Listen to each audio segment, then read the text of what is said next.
UFC Fight Night, Nassourdine Imavov versus Caio Borralho is taking place this weekend. I'm gonna be real. There's a lot of fighters that are making their debut, so I spent a lot of time researching all these fights. So if I get a lot of these wrong, I'm gonna be really sad. But regardless, I'm gonna give my best interpretations of how these fights will play out. And let's be honest, you're not really here to hear all these analytical breakdowns. You're just here to listen to me yap as I give some of the most biased takes you'll ever hear. So, with that being said, again, I'm going to give you guys every single prediction for this card, starting with the early prelims, ending with the main event. So, without wasting any more time, let's jump right into the video. All right, we're starting off with the banger that everybody asked for, Shauna Bannon versus Sam Hughes. All right. I'm going to do the old trick that a lot of longtime subscribers may know, right? So we have here the American quarter, right? If it lands on George Washington, I'm going to pick Shauna Bannon. And if it lands on the bald eagle over here, I'm going to pick Sam Hughes, all right? It landed on the bald eagle, so I'm going with Sam Hughes. All right. Now, if I were to give an actual analytical reason as to why I'm going to go with Sam Hughes, I just don't trust Shauna Bannon against like a grappler. Right. I haven't really seen her fight a grappler, but at the same time, when you watch a Shauna Bannon fight, you can't help but think, Shauna Bannon is probably gonna get held down against anybody who likes to wrestle. And that's what Sam Hughes does, alright? She may not be the flashiest on the feet. And if Sam Hughes doesn't shoot a takedown, then congrats, Shauna Bannon gets a free win. But Sam Hughes, although she isn't all that skilled, she's got grit, she's got heart, and she knows what she's kind of doing, which is just nonstop shoot takedowns. And I don't really see Shauna Bannon having the finishing capability against Sam Hughes. So as the fight progresses, Sam Hughes is going to have the advantage, right? So I'm going to go with Sam Hughes in typical Sam Hughes fashion, 29-28 decision, maybe 30-27 decision, where she just kind of holds down Shauna Bannon for like 2 minutes or so. But yeah, either way, I'm gonna go with Sam Hughes to win this fight. All right, now moving on, we got a Brad Tavares versus a Robert Bryczek. Now, I love Ihor Potieria. I think Ihor Potieria has been done very dirty throughout his career. That being said, if you are losing to Ihor Potieria, like Robert Bryczek over here, I don't know what to tell you, bro. Right? I don't think Ihor Potieria really has a future in the UFC because the UFC kind of just uses him as a sacrificial lamb against anybody that the UFC thinks might be a decent prospect. And Robert Rychek, in that position, lost to Ihor Potieria. Yeah, it's kind of tough to pick Robert Rychek after that. And now I will say this: Brad Tavares is kind of an approachable matchup. Like Brad Tavares' whole gimmick is the fact that he has godly takedown defense. Like that's how you know you fight like a complete NPC, right? When the commentator's like, "Oh my god, his takedown defense!" Right? It's not like he strikes like an elite striker. Not like he has any sort of offensive grappling that makes your eyes pop out and go like, "Whoa, where did that come from?" Right? Brad Tavares, his whole thing is takedown defense. And outside of that, everything is pretty much mid. That being said, I think Brad Tavares' mid skills are good enough to beat Robert Vychek in a 3-round fight. Right? Maybe Brad Tavares can get rocked, but Robert Vychek couldn't put away Eor Potieria. And although I love Eor Potieria, he's got a chinny chin chin. I'll say that. And if you're not putting away Eor Potieria, again, tough to pick you in the UFC fight. So I'm gonna go with Brad Tavares. Kind of just NPC striking, where he's just like mixing in the jab into like the leg kicks. He might hold Robert Bryczek against the fence for a while. I don't know. I'm just gonna go with Brad Tavares because I think he's an overall better fighter than Robert Bryczek. All right, now moving on, we got Sam Patterson versus Trey Waters. Yeah, this is a no-brainer. I'm gonna go with Sam Patterson. All right, let me ask you this: what is Trey Waters even capable of doing? Right, Trey Waters. This is how a typical fight goes when it comes to Trey Waters. Like he'll just kind of back away the entire fight. He'll just like throw shit just to like kind of land. It's not like really damaging or anything. And I don't expect Trey Waters to really get a knockout in any point in his career.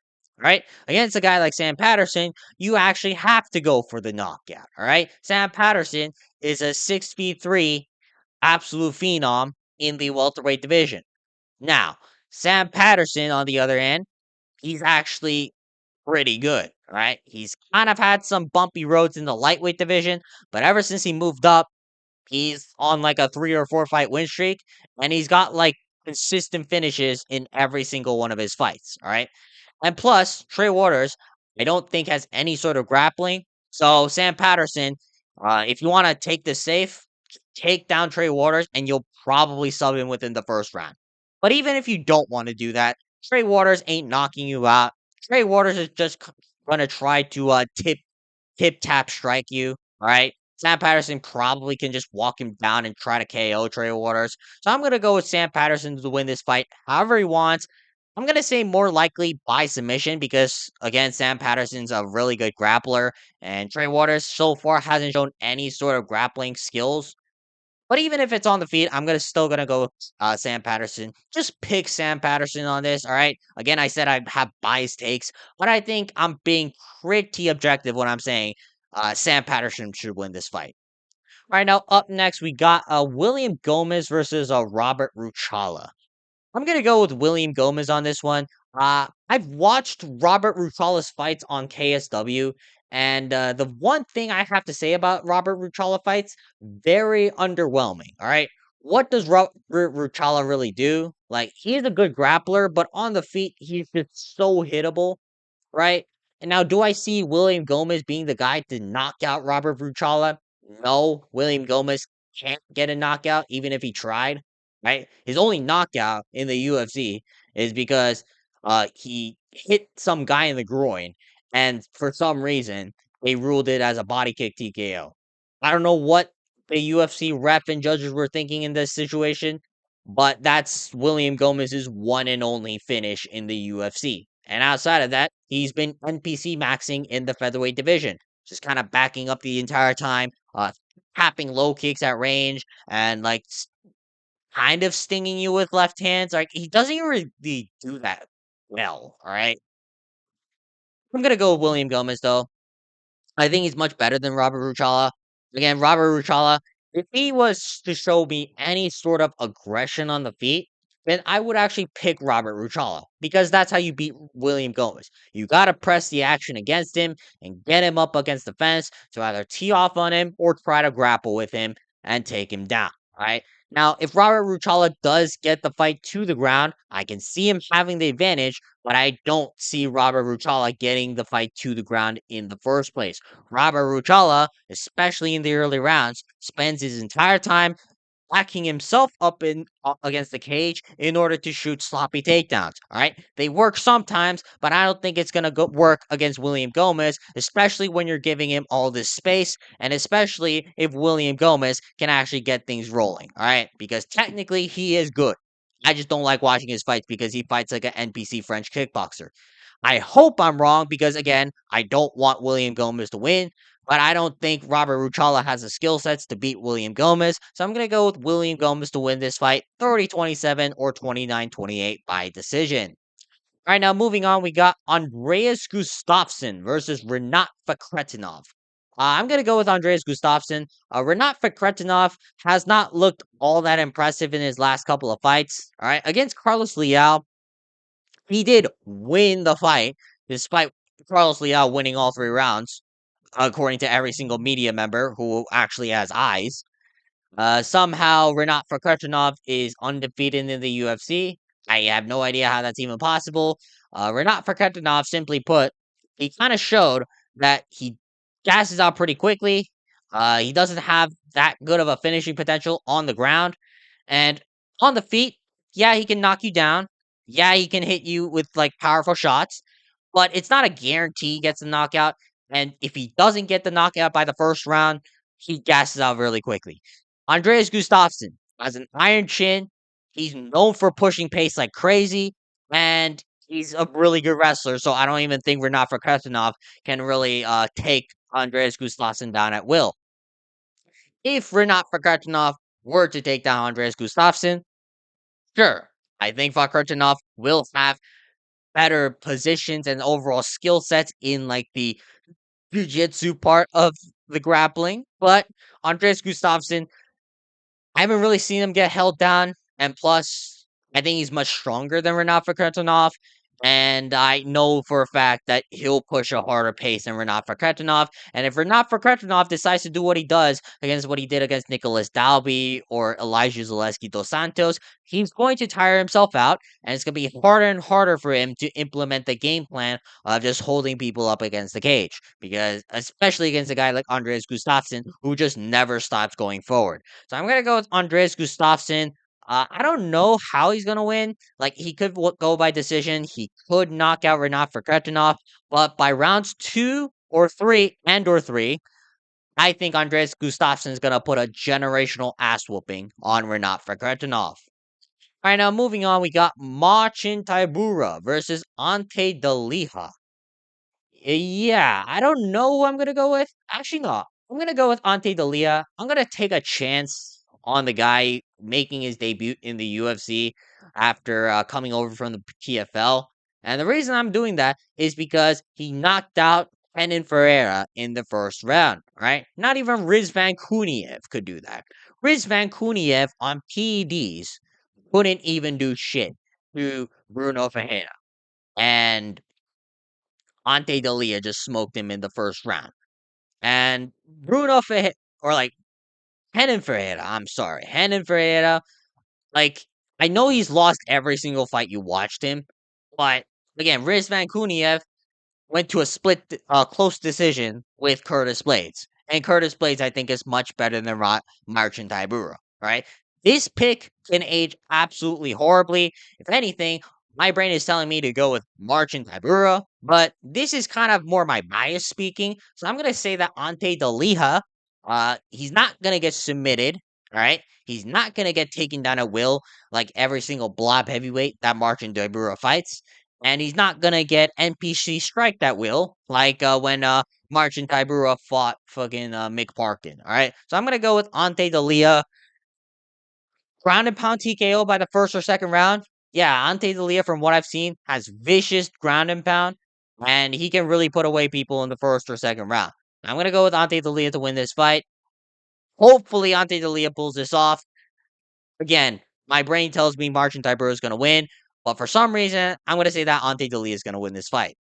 And up next, we got Rhys McKee versus Axel Sola. I'm going to go with Axel Sola. And the reason is Rhys McKee, although he looks improved, the one thing that really worries me about Rhys McKee is his finishing potential. I don't see that lizard brain going off in Rhys McKee's head, where it's like he knocks opponent down, and he's like, oh, I got to finish them right away. Bam, bam, bam, bam, bam. First round TKO. I see Rhys McKee fumbling finishes consistently, right? And if you don't put away Axel Sola in the first round, Axel Sola is going to be a pain in the ass because he's just going to pressure you up against the fence and proceed to ragdoll you from there, right? I believe that Rhys McKee's going to do very well in the first round, but once the second and third round hits, Axel Sola is going to be able to pressure Rhys McKee. Rhys McKee doesn't exactly have the best cardio, whereas Axel Sola has really good cardio. And also, Axel Sola has much better grappling than Rhys McKee, especially up against the fence where Rhys McKee typically is. So I want to say that Axel Sola is going to win this fight by ragdolling Rhys McKee over the course of 2 rounds, especially in the later rounds, rounds 2 and 3, for a 29-28 decision. Maybe Axel Sola can implement this game plan earlier for a 30-27 decision or possibly a late round sub. But I'm going to say that Axel Sola is going to get a 29-28 decision by just ragdolling Rhys McKee in the later rounds. All right, now moving on, we got Oumar Sy versus Brendson Ribeiro. So I have a rule of thumb, and one of the rule of thumbs I have is I'm not picking Brendson Ribeiro to win fights. All right, Brendson Ribeiro, he's kind of in a similar situation to the guy I was talking about earlier, Eor Potieria. Like he's basically a sacrificial lamb against anybody the UFC deems as like a potential prospect, right? I don't think Brendson Ribeiro should ever be picked in a UFC fight. He's way too chinny. He has a lot of grappling holes in terms of defense. And sure, he can like reverse positions and get like Kimuras from time to time against like absolute schmucks like Dr. Nurgaje. But outside of that, who has Brendson Ribeiro really beat? All right. He got finished in the first round by Zhang Mingye. He got finished in the first round by Azamat Murzakanov. And he got finished in the first round against a bunch of other fighters. So I'm going to say that Oumar Sy, I don't see any finishing potential from him, but I'm just going to say he's going to win based on like just, having skill, which is crazy to say because he just lost to Alonzo Manyfield. But even if he doesn't, I don't see Brendson Ribeiro really finishing Oumar Sy. I don't think Brendson Ribeiro has the capabilities to do so in terms of skill. And if the fight gets close, the French judges are 100% rigging this for Oumar Sy. So I'm going to go with Oumar Sy. I don't care how he wins this. It's probably going to be by decision, but it can be even controversial. But for all I care, I'm going to say that Oumar Sy is going to win this fight. 29-28 decision. Right now, moving on, we got Patricio Pitbull versus uh, Losene Keita. I don't know if you're pronouncing it like that. I'm probably butchering it. Let me know in the comments down below. I'm gonna go with Losene Keita. All right. This is because I just don't like picking Patricio Pitbull. Right. Now, Patricio Pitbull, from what I've seen, has the tools to beat Lucien Keita. Like when I watch the Lucien Keita's fights on Octagon, he leaves his chin wide open in the air for his opponents to hit. And Patricio Pitbull is very good at counter striking when his opponents leave their chins wide in the open. My problem is Patricio Pitbull is gonna spend a lot of time backing up and trying to counter the entire fight. And you can't do that against a guy like Lucien Keita because Lucien Keita is incredibly good at controlling the octagon when he's in the center. All right, you cannot give Lucien Keita the center, and I can see Patricio Pitbull just kind of just fainting at range, not really throwing anything, and eventually getting backed up against the fence, giving Lucien Keita the center. All right, the only time I can see Patricio Pitbull winning is if Lucien Keita overextends and gets clipped with the right hand. But outside of that, I can't really see how Patricio Pitbull's gonna win. Like, sure, maybe Patricio Pitbull like can take Lucien Chieta down, right? Is he that good of a grappler to where you can confidently say he's gonna finish Lucien Chieta, right? Now, Lucien Chieta hasn't had any sort of grappling feats, and it's not like he has any submissions in this game, and he hasn't fought anyone who's like a primary grappler. But Patricio Pitbull, again, is not a primary grappler, and Patricio Pitbull primarily likes to strike. And if this fight remains on the feet, he's going to spend a lot of time just trying to counter Lucien Chieta, and Lucien Chieta is just too good against people who just try to wait for him because I don't know, he spent his entire career just pressuring people up against the fence, drawing out counters in order to make a third attack and knock his opponents out. All right, that's Lucien Chieta's game, and I think Lucien Chieta style wise matches up with Patricio Pitbull very well. And especially because Patricio Pitbull's like what 38, 39 years old. I'm gonna say that Lucien Chieta is gonna win this fight by like the second round TKO or knockout from Lucien Chieta. All right, now moving on, we got Fakhretinov versus Carl Fernandez. Yeah, I'm gonna go with Fakhretinov. Carl Fernandez, he's decent, but let's be real, he beat Guram Kutaladze. All right, and outside of fucking the Weasel talking about how generational talent Guram Kutaladze is Guram Kutaladze even good? The UFC just cut him, so clearly not. And Kyle Fernandez, like at this point, is he's not even special. All right, everyone's beating Guram Kutaladze, and Kyle Fernandez didn't even do it in like a spectacular way. He just kind of outstruck Guram Kutaladze with leg kicks because Guram, for some reason, thought he was like a boxer like Ilya Zaporia and just did the whole Ilya Zaporia stance just to get his leg chewed up for 3 rounds straight. And I don't think Kyle Fernandez has the boxing capabilities of just like punishing Fakhretinov. Like you're not leg kicking Ziam at range in order to win, right? You're just not doing that. especially when you're like 5'9", because Fakhretinov is like 6 feet 2 inches tall, right? Fakhretinov actually really good, and Fakhretinov fought like tougher levels of competition and beat them spectacularly, like Matt Frivola and Mike Davis. So I'm gonna say that Fakhretinov gonna win this fight, like 30-27. Yeah, I think that's safe to say. He could get a finish, but Ziam style doesn't typically get a finish. So I'm gonna say more likely he's gonna get a dominant decision, where he's probably just gonna ragdoll Carl Fernandez over the course of 3 rounds.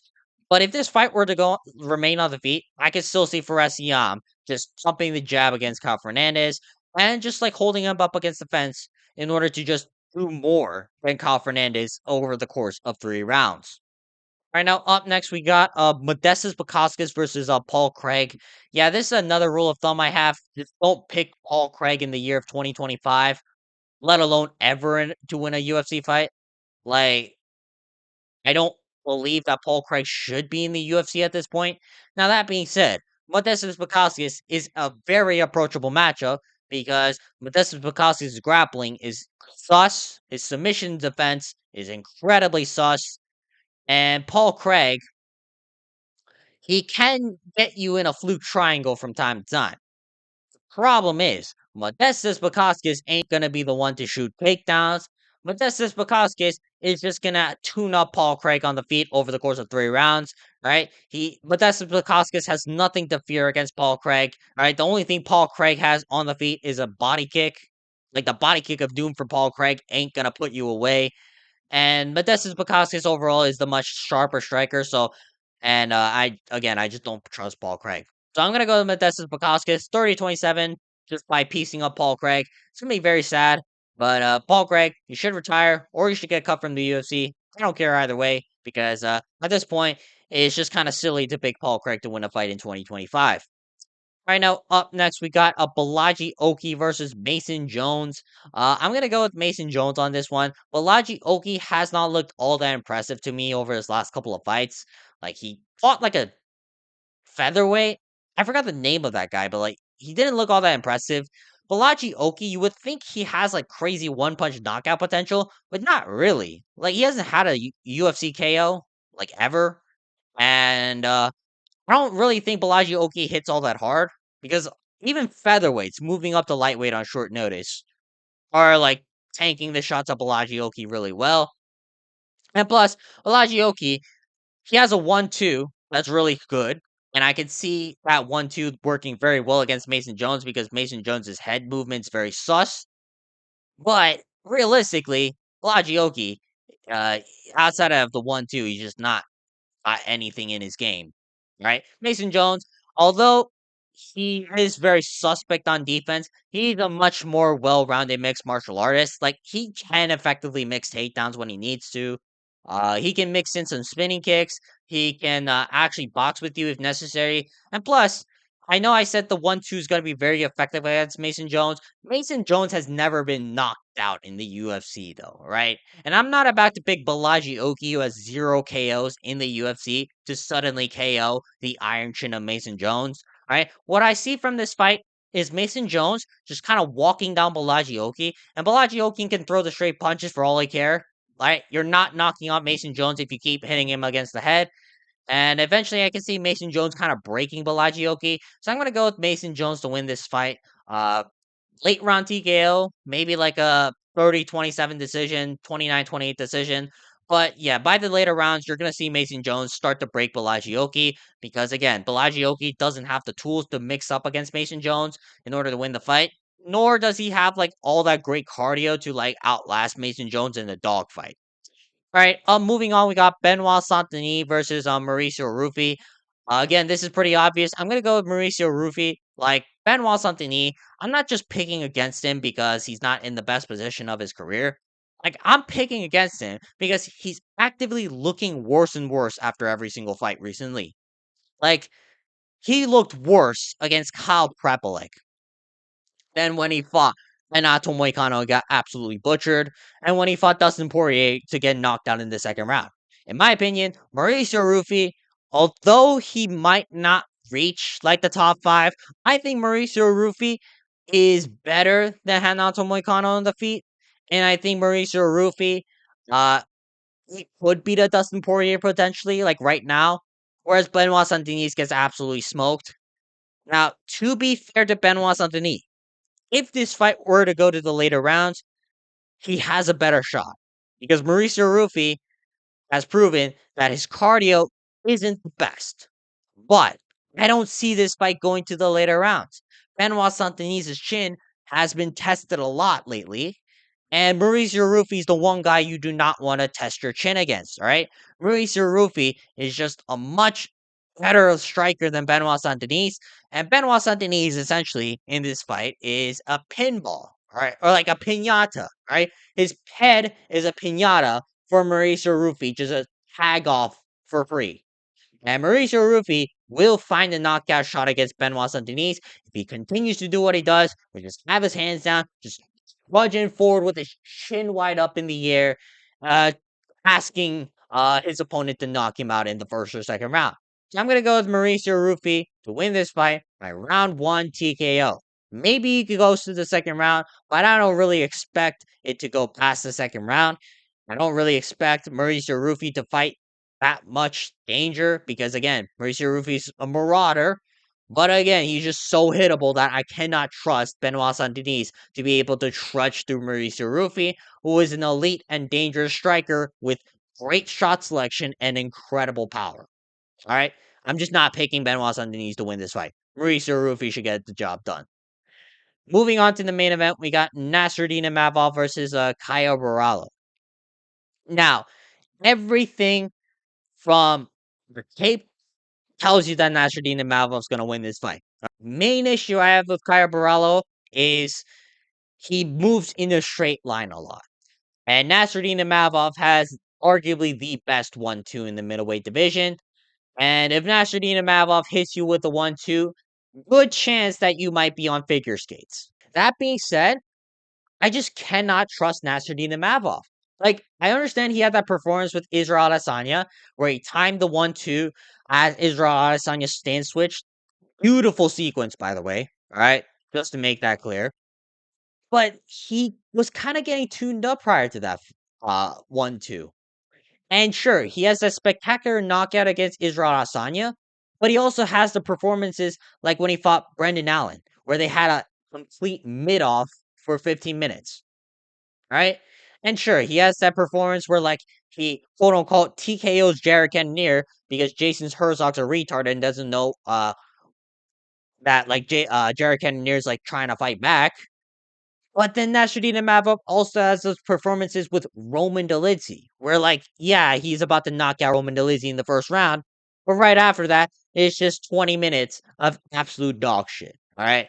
Caio Borralho, although he hasn't fought the same level of competition and won against the same level of competition that Nasruddin Imavov has, and again, Nasruddin Imavov has a very good weapon against Caio Borralho because Caio Borralho, again, doesn't really move in angles when he's on the back foot. However, I know what I'm gonna get from Caio Borralho. Caio Borralho is incredibly consistent and he's always high level. Whereas Nasruddin Imavov, although he's the number 2 contender in the division right now, I have to question whether or not the the elite level Nasruddin Imavov is going to show up or not every single fight, right? And if you're in the top 5, and I have to question whether or not you're going to show up to your fight, like in terms of like just at your best, I don't really want to pick you, right? Caio Borralho, and plus, he has much better grappling than Brendan Allen, and Brendan Allen was able to win the grappling against Nasruddin Imavov whenever he did get the takedowns, all right? Caio Borralho beat Brendan Allen in a grappling match, all right? So, unless Caio Borralho's retarded and he doesn't shoot any takedowns and gives Nasruddin Imavov a free win by just striking the entire time, I think Caio Borralho is the much more well-rounded mixed martial artist.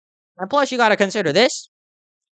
Nasruddin Imavov, if you grapple against him, it doesn't even have to be successful. You can just hold him up against the cage.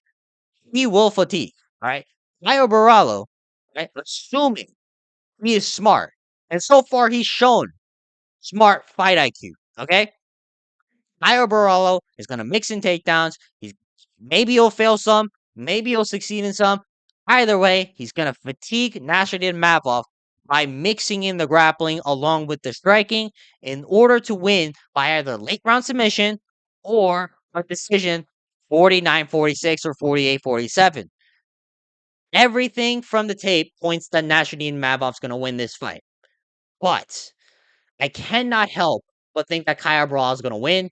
I believe in the Fighting Nerds plot armor, and I believe that Caio Borralho is going to be the next challenger for Hamza Chimaev. All right, that's going to be it for today's video. Leave a comment down below who you guys have winning for all of the important fights for UFC Fight Night Paris, Nassourdine Imavov versus Caio Borralho. Again, these are some biased takes, all right? I'm cool if you call me biased, but at the same time, I just have a gut feeling that some of these fights are gonna play out the way I said they would. All right. But other than that, though, again, like and subscribe so I don't have to continue working at my part time job. And other than that, though, I'll see you guys later. Peace.